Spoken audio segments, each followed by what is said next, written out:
Hi everyone, I'm Delaney. I'm the community advisor for the second floor of Merrill this year. I'm just going to talk about a couple quick things in relation to our virtual floor meeting.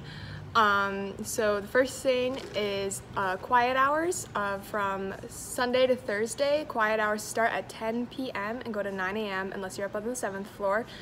Extended quiet hours, that's important to keep in mind. And Friday through Saturday, they start at 12, so midnight, and then go again till 10 in the morning. Something else is that you cannot have any pets in the room or in the building unless it's a fish. The exception to this being if you have approval from the accessibility office. Hi guys, I'm Diana. I'm the CA for the 3rd and 4th floor of Merrill Place. I'm just going to be going over some safety and security for COVID-related policies. So for the first one, you are not required to wear a mask when you're inside your own room. However, if a staff member does knock on your door, you are required to put on a mask and wear the mask for however long the conversation lasts for. Secondly, when outside the building, keep at least 6 feet of distance with others when not wearing a mask. If there is not 6 feet of distance, then you are required to wear a mask. What's going on? I'm the CA Vince. I am the CA of the 5th floor. I also co-CA the 4th floor. I live in 531 in case you ever need me. So what I'm going to be talking about today is the guest policy and visitor policy on campus. First off, no off-campus guests allowed. So that means if somebody lives on like Pleasant Street or anybody who basically doesn't live in the residential areas on campus are not allowed within our building. Also, there are no on-campus visitors, which means that if somebody lives in the apartments, if they live in Langdon, if they live in Mary Lyon, they're also not allowed to visit this building. If someone lives in any of the residential areas that is not Merrill, they're not allowed to enter Merrill Place. However, if somebody lives in Merrill, they're allowed to visit another person who also lives in Merrill.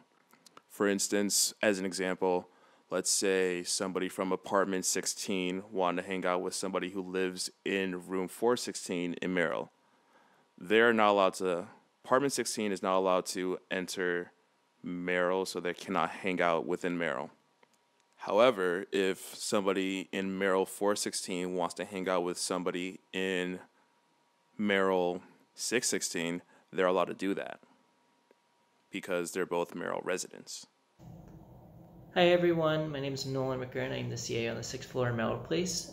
Feel free to stop by. I'm in room 602.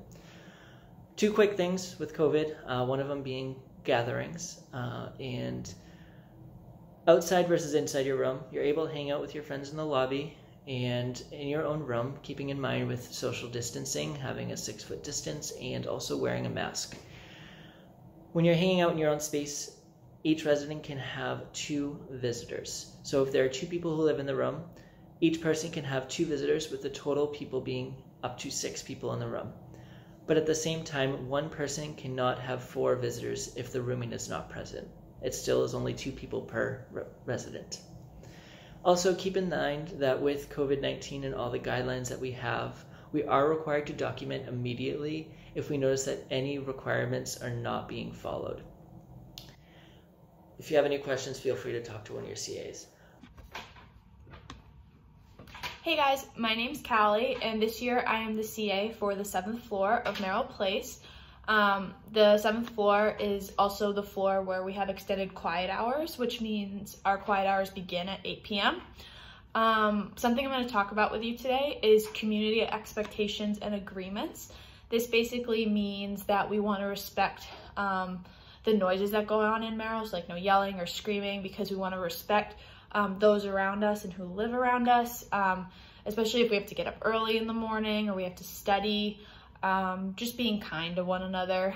Also with trash, if you have any trash, that's fine. Just make sure that you do not leave it outside of your door. It's either staying in your room or you bring it down to the dumpsters on the bottom floor. This is just because it's not a good look for the hallways. It also doesn't smell really good, and it can also become a fire hazard in the halls or stairwells. So just please take care of your trash. Don't leave it around the common areas.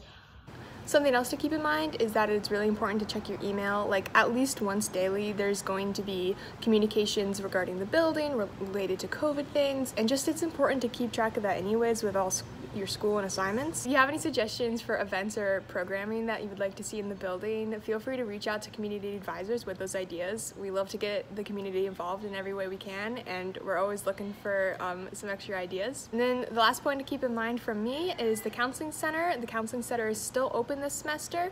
They are offering phone and video appointments, and they're just asking that you call for information, and you can find the phone number and hours on their website and on various posters around the building. So for work orders, you can find your CA to have them inspect the issue, or you can just put in a work order yourself. However, if you do put in a work order yourself, just make sure it's as detailed as possible so we know what the problem is and how to fix it. The next thing I'm going to be talking about is the smoking policy on campus. So again, this is a smoke-free campus.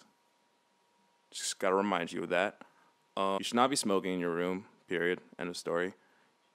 Because one, is a fire safety hazard, and two, it's also rude to your neighbors who might not be part of that smoking lifestyle. So always keep that in mind. Another thing is with parking. Make sure that you are parking in your proper space, as UPD is now ticketing and towing. If you do not have a handicap placard, do not park in a handicap spot. The spots in front of Merrill Place and behind are not for residents. And if you have any other questions on that, feel free to reach out to us or UPD and we can figure out where you're supposed to park. Thanks, have a great day. If you ever need to reach any of the CAs, the easiest way to reach us or the CDMJ here would be through email. If you want to talk to us in person, you can also enter the Merrill Place lobby to visit a CA or a CD. And I think that's it. Have a good day. And yeah, that's about it. Peace.